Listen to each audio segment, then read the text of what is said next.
Assalamualaikum warahmatullahi wabarakatuh. Bayangkan seseorang yang begitu keras kepala, begitu tenggelam dalam kebencian, sampai seluruh pintu keselamatan ia tutup sendiri. Padahal ia berdiri tepat di hadapan utusan Allah. Kisah Uqbah bin Abi Mu'ayt adalah cermin gelap tentang bagaimana permusuhan yang disengaja bisa menarik seseorang ke jurang yang ia gali sendiri. Dan di balik semua itu, ada hikmah yang para ulama tegaskan, bahwa keadilan Allah tidak pernah tidur, dan setiap langkah zalim pasti berakhir dengan konsekuensi yang tidak bisa dielakkan. Ya Allah, jadikan hati kami lembut terhadap kebenaran sebagaimana Engkau melembutkan hati para sahabat. Lindungi kami dari sifat keras kepala yang menutup pintu hidayah. Karuniakan kepada kami keberanian untuk meninggalkan kezaliman sekecil apapun. Dan bimbing kami agar wafat dalam keadaan yang Engkau ridhoi. Amin, amin ya rabbal alamin. Jika ada satu pelajaran dari perjalanan Uqbah yang mesti kita jaga, itu adalah ini. Jangan biarkan lingkungan buruk, gengsi sosial, atau loyalitas kepada orang-orang yang salah menarik kita menjauh dari cahaya. Ambillah ibrah sebelum terlambat. Dekatkan diri pada Allah. Pelajari sirah, kuatkan iman, dan jadikan hidup ini pelajaran menuju ampunan, bukan penyesalan. Mari teruskan kisah-kisah sirah sebagai cermin agar langkah kita tetap lurus di jalannya. Bismillah, mari kita mulai ceritanya.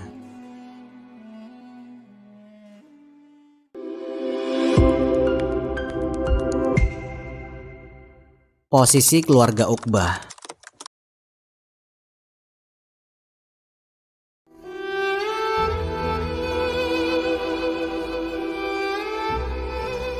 Pada masa awal kenabian, masyarakat Quraisy memiliki struktur sosial yang sangat teratur.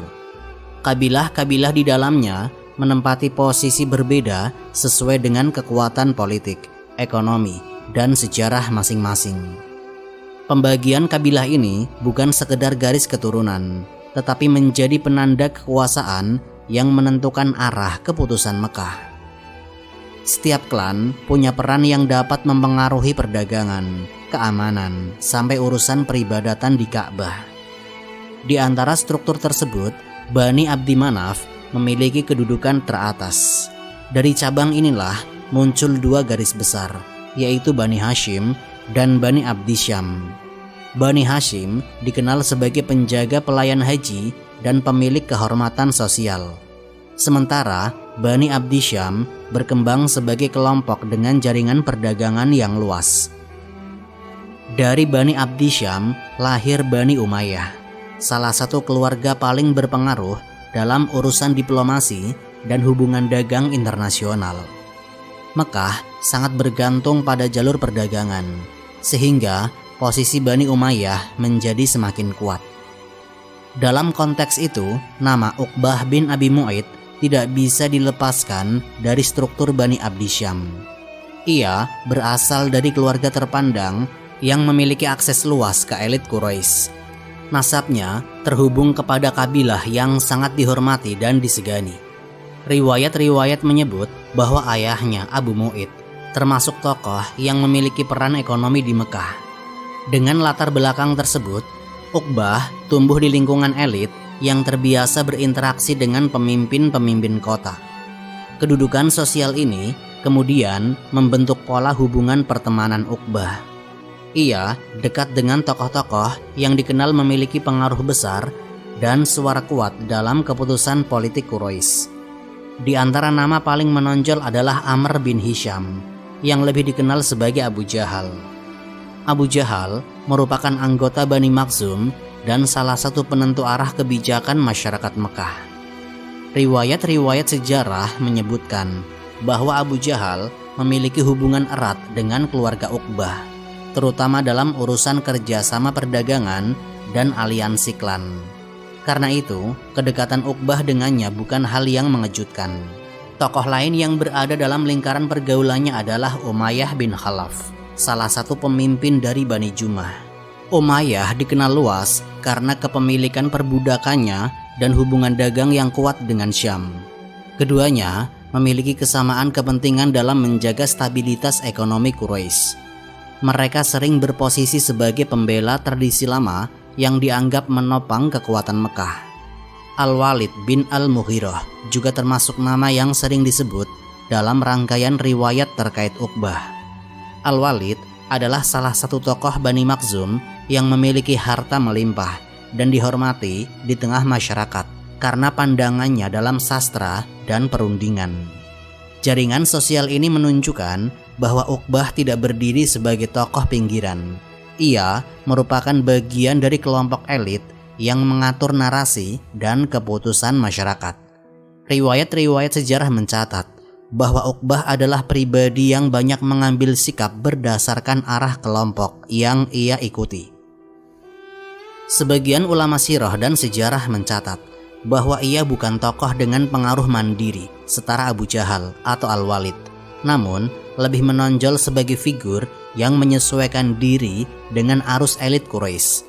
Karakter ini terlihat dari kebiasaannya mencari persetujuan kelompok berpengaruh sebelum bersikap. Beberapa riwayat menggambarkan ambisinya untuk mempertahankan posisi sosial, terutama ketika muncul perubahan besar di Mekah setelah risalah Islam disampaikan. Para ahli sejarah mencatat bahwa Uqbah memiliki sifat oportunis. Ia cenderung mengikuti pendapat mayoritas elit Quraisy untuk menjaga kedudukan keluarga. Dalam kesaksian beberapa sejarawan klasik, Uqbah sering menjadi bagian dari kelompok yang aktif berdiskusi tentang bagaimana mempertahankan tatanan lama, terutama menyangkut kekuatan ekonomi Ka'bah dan perdagangan internasional. Sumber-sumber klasik seperti Ibnu Ishaq dan Ibnu Hisam menyebut bahwa Uqbah termasuk orang yang mudah dipengaruhi oleh lingkaran sosialnya. Ia sering menampilkan sikap yang lebih keras dari yang sebenarnya ia yakini, dengan tujuan menjaga citra di hadapan tokoh-tokoh yang ia hormati. Ini membuat sikapnya tidak konsisten antara urusan pribadi dan tindakan di depan publik. Para ulama yang mensyarah riwayat-riwayat ini mengkategorikan Uqbah sebagai pribadi yang mengikuti kekuatan dominan tanpa memiliki prinsip kuat dalam menilai benar atau salah. Dengan memahami struktur sosial Quraisy dan posisi keluarga Uqbah, dapat dilihat bahwa permusuhan sebagian elit terhadap dakwah Rasul bukan hanya persoalan keyakinan, tetapi juga persoalan ekonomi, status, dan pengaruh. Uqbah berada tepat di tengah-tengah persimpangan itu. Ia tumbuh bersama para pemimpin yang memandang munculnya dakwah tauhid sebagai ancaman terhadap struktur kekuasaan. Karena itu, sikap-sikap Uqbah di kemudian hari tidak dapat dilepaskan dari latar belakang sosial yang membentuknya. Munculnya dakwah Nabi dan reaksi Uqbah. Ketika wahyu pertama turun kepada Rasulullah di Gua Hiro, peristiwa itu tidak langsung mengguncang Mekah secara terbuka. Dakwah mulai secara siriyah, berlangsung dengan tenang dan terarah. Rasulullah memulai dari lingkaran terdekat, keluarga, sahabat dekat, dan para budak yang memiliki kedekatan hati. Riwayat-riwayat sahih menjelaskan bahwa tahap siriyah ini berlangsung sekitar 3 tahun. Pada periode tersebut, Quraisy belum sepenuhnya menyadari arah perubahan besar yang sedang terjadi. Namun, ketika dakwah berubah menjadi jahriyah, yaitu terbuka dan diumumkan, reaksi masyarakat Mekah mulai muncul dengan jelas. Seruan la ilaha illallah bukan hanya seruan teologis, tetapi juga dianggap sebagai ancaman terhadap struktur sosial dan ekonomi. Seruan itu menolak penyembahan berhala, menolak sistem keturunan sebagai sumber kehormatan, serta menggugat praktik riba dan penindasan. Para pemimpin Quraisy memahami bahwa ajaran tauhid tidak akan mengubah pusat kekuatan yang selama ini mereka pegang. Abu Jahal termasuk tokoh yang paling cepat bereaksi. Riwayat Ibnu Ishaq dan lainnya menunjukkan bahwa ia merasa dakwah Nabi bisa merusak kesatuan Quraisy dan menurunkan wibawa kabilahnya. Ia mulai mengumpulkan tokoh-tokoh penting Mekah untuk membahas langkah-langkah menghadapi dakwah baru itu. Di antara tokoh yang sering hadir dalam pertemuan tersebut adalah Al-Walid bin Al-Mughirah. Utbah bin Rabi'ah, Umayyah bin Khalaf, dan Uqbah bin Abi Mu'id. Pada tahap inilah nama Uqbah mulai muncul dalam catatan sejarah permusuhan terhadap dakwah Islam. Ia tidak termasuk pemimpin utama Quraisy, tetapi berada dalam lingkaran mereka.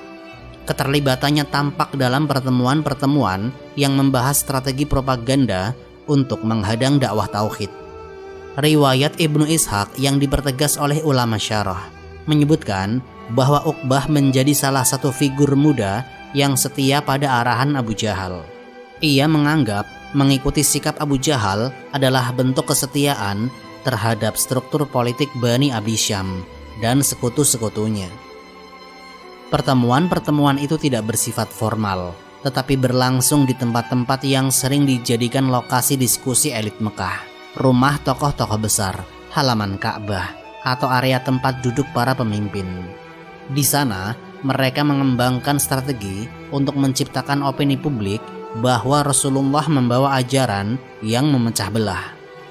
Mereka mendebatkan apakah harus mencap Rasul sebagai penyair, tukang sihir, atau orang yang tersesat. Al-Quran kemudian menyinggung propaganda ini dalam banyak ayat, misalnya dalam surat Al-Muddatsir dan surat Al-Hijr. Dalam pertemuan-pertemuan itu, Uqbah tampil sebagai pendukung kuat propaganda. Riwayat-riwayat menunjukkan bahwa ia sering mengulang perkataan yang disuarakan oleh Abu Jahal. Ia ikut menolak ajakan tauhid dengan alasan menjaga tradisi nenek moyang. Sikapnya tidak selalu berdasarkan argumen pribadi, tetapi lebih kepada kesetiaan kelompok. Ini sesuai dengan gambaran ahli sirah bahwa Uqbah adalah pribadi yang sangat dipengaruhi oleh lingkaran elit di sekitarnya.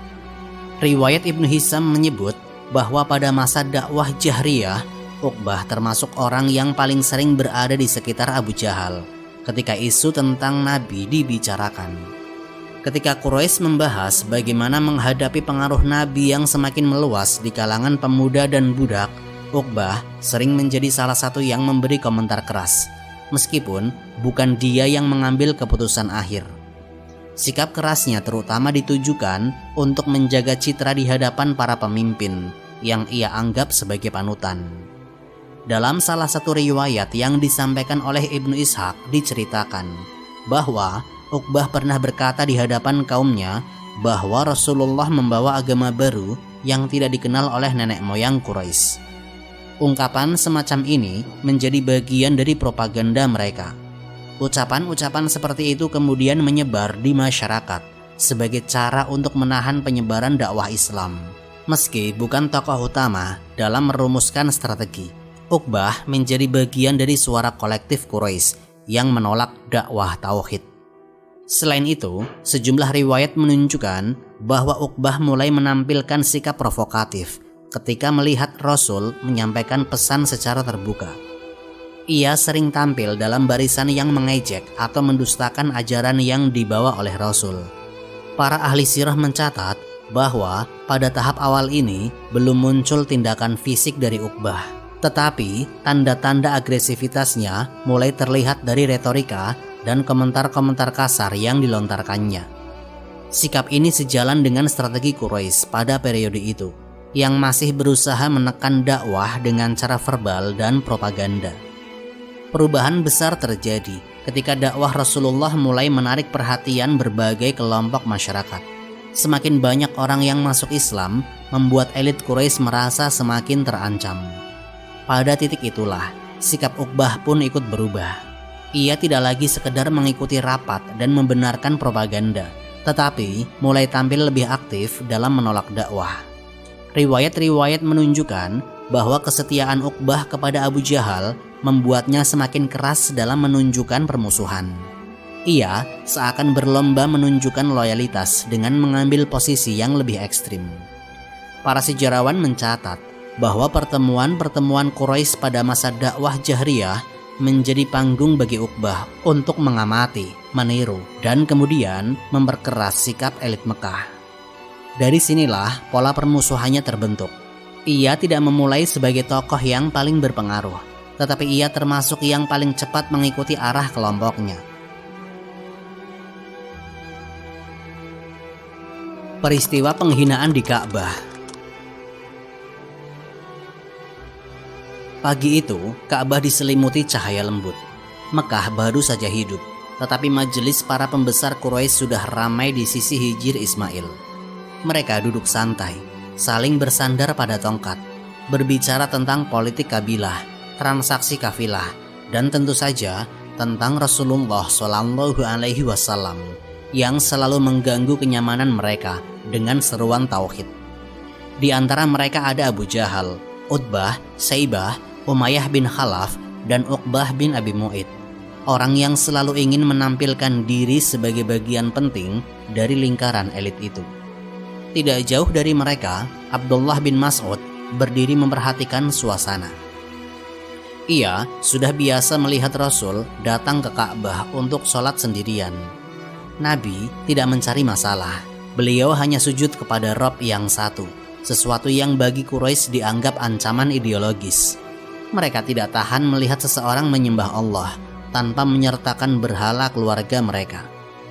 Ketika Rasulullah berdiri, menutup kedua tangannya di depan dada, mulai membaca takbir, Abu Jahal melirik ke arah beliau. Di wajahnya muncul senyum licik, tanda bahwa ia sedang memikirkan sesuatu yang lebih dari sekedar ejekan. Lalu, dengan suara yang cukup keras untuk didengar semua orang, ia berkata, "Kalian tahu, pagi ini kita harus membuat Muhammad mengerti bahwa dia tidak bisa seenaknya beribadah di depan kita." Kawan-kawannya tertawa, sebagian mengangguk, sebagian menunggu apa langkah berikutnya. Abu Jahal menegakkan tubuhnya dan berkata lagi, kini lebih lantang, "Siapa di antara kalian yang berani mengambil kotoran hewan dari keluarga Fulan, lalu meletakkannya di punggung Muhammad saat ia sujud?" Tantangan itu tidak keluar begitu saja. Itu bentuk penghinaan yang dipikirkan matang, sesuatu yang bisa membuat mereka merasa menang secara sosial. Dan tentu saja seseorang harus menjawab tantangan itu untuk mempertahankan posisinya dalam majelis. Uqbah langsung bangkit. Ia melihat ini sebagai kesempatan untuk menonjol. Dalam banyak pertemuan elit, ia lebih sering menjadi pengikut setia Abu Jahal. Kini ia bisa menjadi eksekutor. Ia melangkah cepat menuju tempat sembelihan dekat Ka'bah.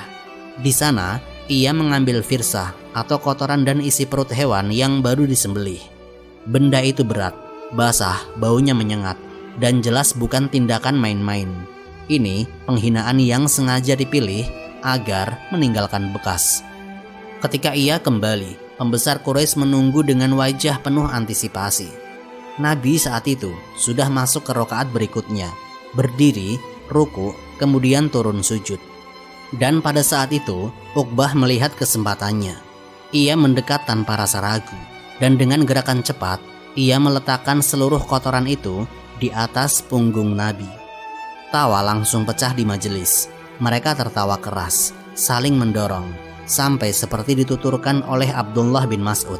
Mereka hampir jatuh menimpa satu sama lain. Itu bukan tawa orang yang geli, itu tawa orang yang merasa berkuasa, merasa telah merendahkan musuh yang mereka paling benci. Tidak ada satupun dari mereka yang menahan Uqbah. Tidak ada satupun merasa malu terhadap Ka'bah yang mereka anggap suci. Hari itu, mereka menjadikan tempat ibadah sebagai panggung penghinaan. Nabi tetap sujud. Beliau tidak bangkit, tidak juga menepis, tidak mengucapkan satu keluhan pun. Seolah seluruh penghinaan itu hanya debu tanpa makna dibanding ketenangan ibadah yang sedang beliau lakukan. Abdullah bin Mas'ud hanya bisa menyaksikan dari kejauhan. Hatinya teriris, tetapi ia tidak memiliki kekuatan untuk mencegah mereka. Tidak lama kemudian, seorang gadis kecil berlari menghampiri Sayyidah Fatimah Az-Zahra, putri Nabi, yang usianya baru beberapa tahun, mendengar bahwa ayahnya tengah diganggu. Ketika beliau melihat punggung ayahnya tertutup kotoran hewan, wajahnya langsung berubah. Ia bukan menangis ketakutan, tetapi marah dan sedih sekaligus. Dengan tangan kecilnya, ia membersihkan satu persatu kotoran yang melekat di punggung ayahnya. Ia membersihkannya dengan hati yang pedih, tetapi juga keberanian yang menggelegak. Beliau menatap para pembesar Quraisy. mata kecilnya memancarkan kejengkelan yang tidak beliau mampu ucapkan. Para pemimpin Quraisy itu masih tertawa, tawa puas, tawa meledak, tawa orang yang merasa tidak ada yang bisa menghentikan mereka. Dan tetap Nabi menyelesaikan sholatnya sampai tuntas, seakan dunia tidak sedang menertawakan beliau. Peristiwa itu adalah salah satu momen paling gelap dalam sejarah penghinaan terhadap Rasulullah SAW. Hari itu, Uqbah menegaskan siapa dirinya, bukan pemimpin, bukan pengambil keputusan besar, tetapi orang yang rela melakukan penghinaan paling menjijikan demi mendapatkan pengakuan di majelis Abu Jahal. Dan sejak saat itu, agresivitas Uqbah terhadap Nabi semakin naik. Ia bukan lagi sekedar pengikut, ia menjadi pelaku langsung. Peristiwa di Ka'bah itu menjadi penanda bahwa kebencian Quraisy terhadap Nabi tidak lagi terbentuk ejekan verbal, tetapi telah memasuki fase penghinaan fisik yang semakin terang-terangan. Doa Nabi terhadap 6 pembesar Quraisy. Setelah kotoran hewan disingkirkan oleh Sayyidah Fatimah kecil dan Nabi bangkit dari sujudnya, suasana Ka'bah masih penuh tawa para pembesar Quraisy. Mereka merasa telah memenangkan satu aksi penghinaan yang bisa diceritakan ulang sebagai bukti supremasi mereka terhadap orang yang mereka anggap pembuat onar di tengah masyarakat Mekah. Namun gelombang tawa perlahan memudar ketika Rasulullah berdiri tegak, menatap mereka tanpa marah, tanpa balasan, tanpa kata-kata yang terburu-buru. Beliau hanya menyelesaikan sholatnya sampai salam terakhir. Di sekitar beliau, para sahabat yang menyaksikan kejadian itu menahan campuran perasaan, sedih, marah, dan tidak berdaya. Abdullah bin Mas'ud yang menjadi perawi utama peristiwa tersebut kemudian menjelaskan bahwa setelah Nabi menyelesaikan sholatnya, beliau mengangkat kedua tangan. Situasi yang tadinya riuh mendadak berubah menjadi diam, seolah ada sesuatu yang berbeda dari biasanya. Riwayat itu menyebutkan bahwa Rasulullah berdoa dengan suara yang jelas, menyebut nama satu persatu orang yang telah melampaui batas. Tidak banyak kata dalam doa itu, tidak ada kalimat panjang atau retorika, hanya penyebutan nama-nama tokoh Quraisy yang terkenal kekuatannya, kekayaannya, dan pengaruhnya.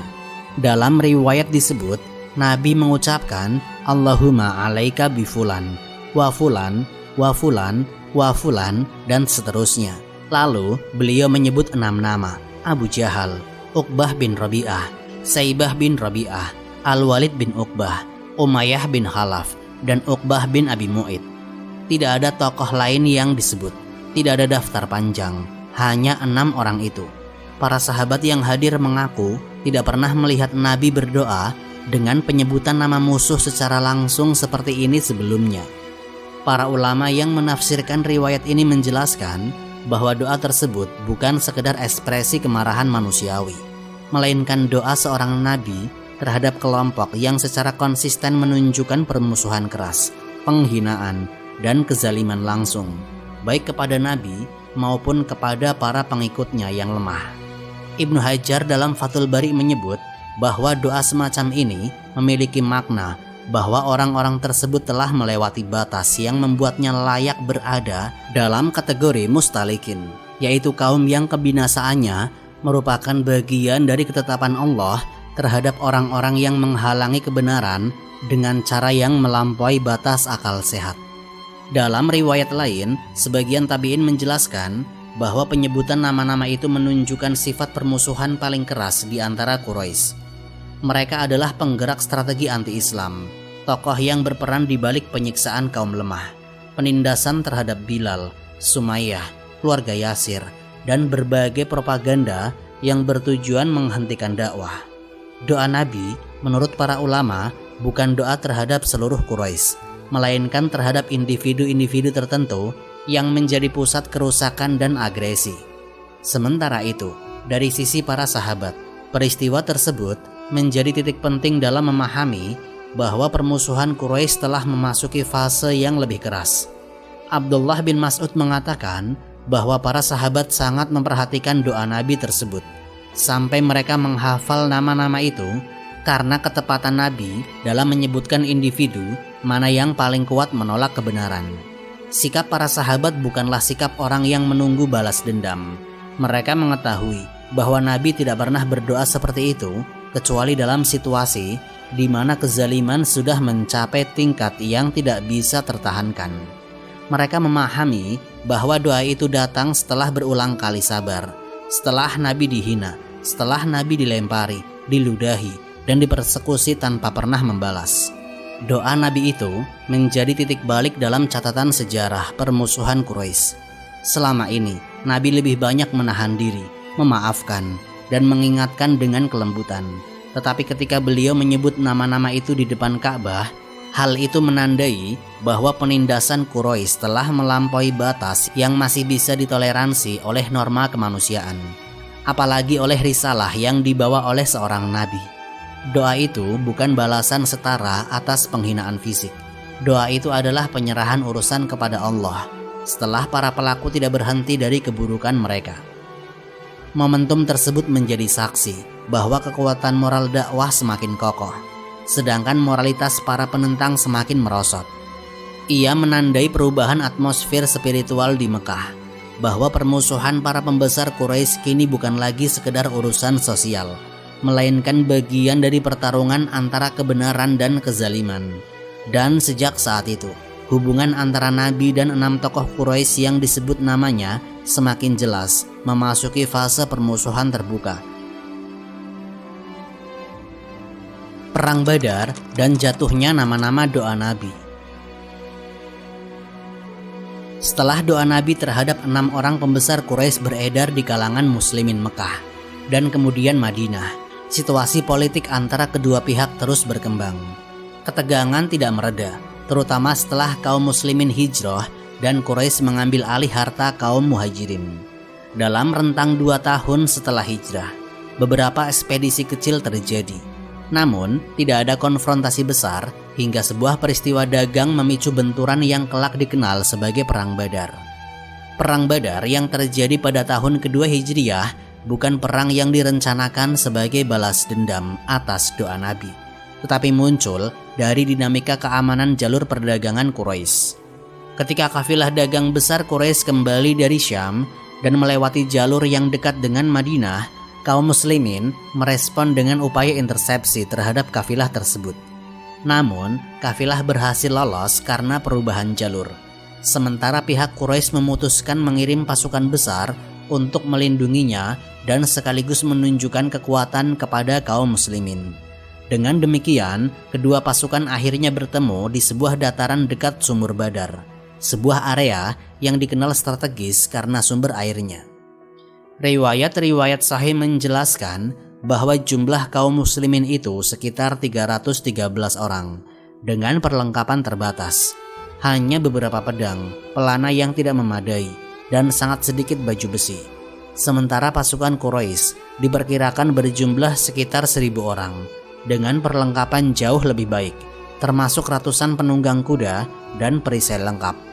Dalam catatan sejarah, selisih kekuatan ini diperhatikan dengan sangat serius oleh para sahabat. Mereka bukan pasukan profesional, melainkan komunitas baru yang mencoba bertahan dari tekanan politik dan ekonomi Mekah. Sebelum perang dimulai, terjadi satu peristiwa penting yang disebut dalam Al-Quran, yaitu turunnya hujan yang menimpa dua kubu dengan pengaruh berbeda. Dalam surat Al-Anfal ayat 11 dijelaskan bahwa hujan itu meneguhkan hati kaum muslimin, memperkuat pijakan kaki mereka di tanah berpasir, dan membersihkan mereka secara fisik. Sementara pihak Quraisy mendapatkan kondisi yang justru memberatkan gerak pasukan mereka. Ulama tafsir seperti Ibnu Katsir menegaskan bahwa perbedaan dampak hujan ini menjadi salah satu tanda pertolongan Allah kepada kaum muslimin dalam situasi jumlah yang tidak seimbang. Riwayat sahih juga mencatat bahwa Nabi menghabiskan malam menjelang perang dengan doa yang panjang, memohon pertolongan Allah untuk menegakkan kebenaran. Dalam sejumlah hadis disebutkan bahwa Rasulullah memohon agar Allah memenuhi janjinya untuk memberi dukungan kepada kaum beriman. Hadis dari Muslim menyatakan bahwa malaikat turun dalam perang tersebut sebagai bentuk pertolongan yang Allah janjikan. Ulama syarah hadis menjelaskan bahwa keberadaan malaikat ini tidak berarti perang berjalan tanpa upaya manusia, tetapi menunjukkan bahwa kemenangan umat Islam bukan murni hasil strategi atau jumlah, melainkan intervensi ilahi. Pada saat pasukan mulai bertemu, posisi 6 nama yang pernah disebut oleh Nabi dalam doa di sekitar Ka'bah menjadi perhatian para sejarawan.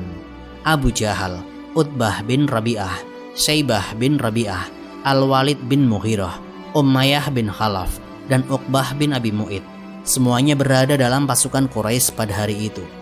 Ini bukan kebetulan, karena mereka adalah para pemimpin yang mendorong masyarakat Mekah untuk terjun ke medan konfrontasi. Riwayat menyebut bahwa mereka memandang perang ini sebagai ajang mempertahankan kehormatan Quraisy, sekaligus memecah pengaruh Nabi meluas di Madinah. Dalam jalannya pertempuran, satu persatu tokoh yang disebut Nabi dalam doa sebelumnya tewas di medan tersebut. Riwayat-riwayat sahih mencatat bahwa Utbah, Syaibah, dan Al-Walid bin Utbah berada di barisan pembuka duel yang kemudian berakhir dengan kekalahan mereka. Abu Jahal, yang dikenal sebagai pemimpin ideologis penentang terhadap dakwah, terluka parah dalam pertempuran dan ditemukan dalam keadaan sekarat oleh pasukan muslimin. Umayyah bin Khalaf, tokoh yang dikenal sebagai penyiksa Bilal, juga tewas dalam kekacauan pertempuran setelah tidak mampu melarikan diri. Dalam catatan sejarah, para ulama melihat kejadian ini sebagai jawaban terhadap doa Nabi, meskipun doa itu tidak terkait langsung dengan perang Badar dalam konteks waktu. Mereka menegaskan bahwa Allah mengabulkan doa tersebut melalui sebab-sebab sejarah yang terhubung secara bertahap. Kematian mereka bukan hanya kematian individu, tetapi hilangnya kelompok inti elit Quraisy yang selama ini memimpin propaganda anti-Islam. Para ulama hadis dan sejarawan seperti Ibnu Hajar dan Ibnu Katsir mencatat bahwa penyebutan 6 nama dalam perang ini jarang dipisahkan dari doa Nabi, karena kedua fenomena tersebut saling menguatkan makna bahwa orang-orang paling keras memusuhi Nabi pada akhirnya menemui konsekuensi atas tindakan mereka. Di antara tokoh yang disebut dalam doa Nabi, hanya satu yang tidak langsung terbunuh di medan perang, yaitu Uqbah bin Abi Mu'id. Riwayat sahih menjelaskan bahwa ia termasuk dalam kelompok yang tidak berhasil melarikan diri dan akhirnya ditawan. Catatan sejarah menyebut bahwa Uqbah tertangkap bersama tawanan Quraisy lain setelah garis depan pasukan mereka runtuh. Ia tidak terluka separah tokoh-tokoh lain, tetapi posisinya sebagai bagian dari pemimpin Quraisy membuatnya masuk dalam kategori tawanan yang statusnya diperhatikan secara khusus oleh pasukan muslimin. Dalam tertawanya Uqbah, rangkaian peristiwa yang mengikuti doa Nabi semakin jelas dalam catatan sejarah Islam. 5 dari 6 nama itu jatuh di Badar, sementara satu-satunya yang selamat dari kematian langsung masuk ke fase berikutnya sebagai tawanan perang. Penawanan dan eksekusi Uqbah bin Abi Mu'id. Setelah perang Badar selesai dan para sahabat merapikan lokasi pertempuran, tawanan-tawanan Quraisy mulai dikumpulkan. Mereka digiring menuju tempat penahanan dengan penjagaan ketat. Di antara mereka ada Uqbah bin Abi Mu'id, salah satu tokoh yang paling dikenal kebenciannya terhadap Nabi. Tubuhnya penuh debu, namun sikap kerasnya masih tampak dari tatapannya. Ia tahu posisi politiknya runtuh, tetapi ia belum menerima kenyataan itu sepenuhnya. Para sahabat membawanya ke hadapan Rasulullah. Di titik ini, riwayat-riwayat menyebutkan bahwa Uqbah berbeda dari tawanan lainnya. Ia datang dengan kecemasan yang disembunyikan, di balik nada suara yang berusaha tegar. Ketika ia berdiri di depan Nabi, ia segera mempertanyakan perlakuan yang diterimanya. Dengan suara yang bergetar, ia berkata bahwa ia tidak sepatutnya diperlakukan lebih keras daripada tawanan lain. Ia mencoba menunjukkan diri sebagai orang yang sekedar mengikuti tekanan sosial, bukan pemimpin permusuhan. Namun, jawaban Nabi tegas.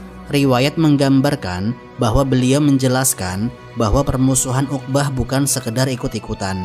Ia berada di barisan terdepan yang memusuhi dakwah, mempengaruhi elit Quraisy, menyebarkan tekanan sosial, dan menginisiasi tindakan-tindakan ekstrim.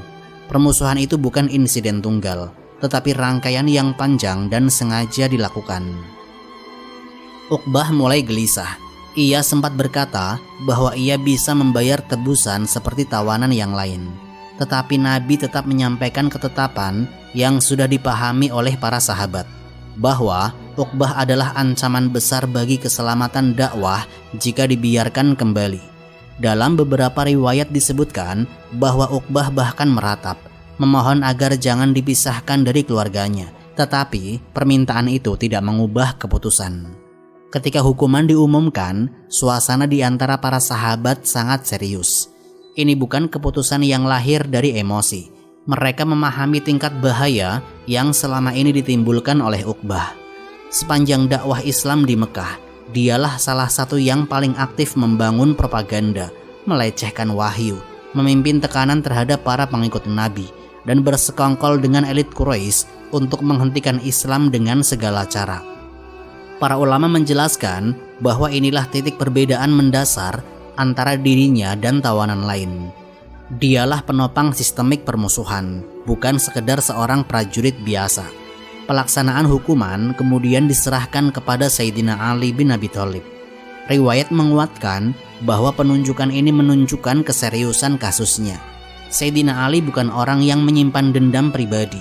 Beliau melaksanakan keputusan sebagai seorang sahabat yang taat kepada Nabi dan tunduk kepada ketetapan wahyu. Saat Sayyidina Ali maju, para sahabat menyaksikan bahwa suasana tidak ada unsur balas dendam, tidak ada kata-kata kasar, tidak ada cacian. Semua berlangsung dalam ketenangan yang tegas. Riwayat menyebutkan bahwa dalam detik-detik terakhirnya, Uqbah kembali bertanya kepada Nabi tentang anak-anaknya, seolah hendak menggerakkan simpati agar hukumannya dibatalkan.